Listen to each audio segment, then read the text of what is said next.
kamba nakata, hizo kamba nakata katika jina la Yesu Kristo. Katwa kwa jina la Yesu. Natamka nguvu ya kusonga mbele. In Jesus name. Natamka kusonga mbele kwa neema na kwa fadhili katika jina la Yesu Kristo. Bwana akutie nguvu na kuwezesha kwa damu ya Yesu Kristo. Natamka uzima na ushindi ndani yako. Asante kwa ajili ya siku ya leo ambayo imekuwa kipekee.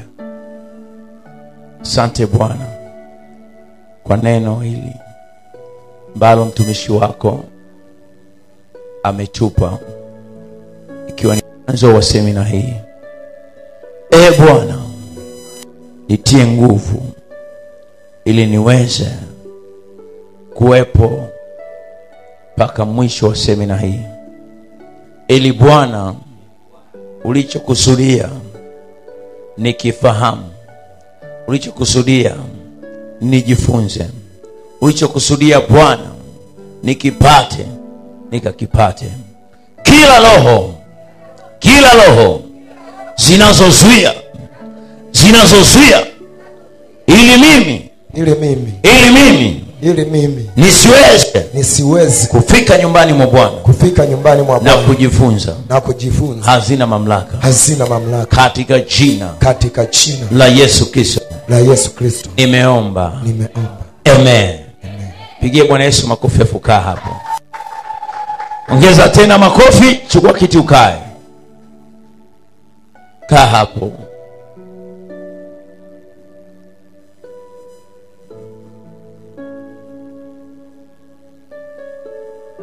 Kaa.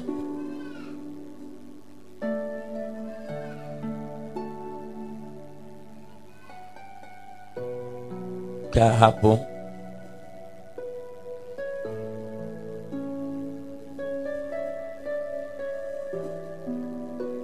Tunamshukuru Mungu. Huu ni mwanzo wa semina hii, na Mungu amemtumia mtumishi wake kwa siku ya mwanzo. Kesho tunaendelea, ni kusitu wai saa 9 kamili tunaanza. Kwa hiyo wai alika na watu wengine. Bwana pesi kwa sana. Wai tutakuwa na ratiba, na naamini kesho pia tutakuwa na waimbaji. Kwa hiyo muda utakuwa ni kitu cha msingi sana, ili pia mtumishi tumpe muda ambao ni mzuri wa kuweza kufundisha. Kwa hiyo kesho anaanza rasmi, lakini leo alikuwa anaweka msingi wa yale ambayo Mungu amemwambia aweze kuja kusema nasi. Amen. Kwa hiyo alika watu wengine walio wagonjwa, waalike pia waje kwenye semina hii. Bwana pesi kwa sana. Sasa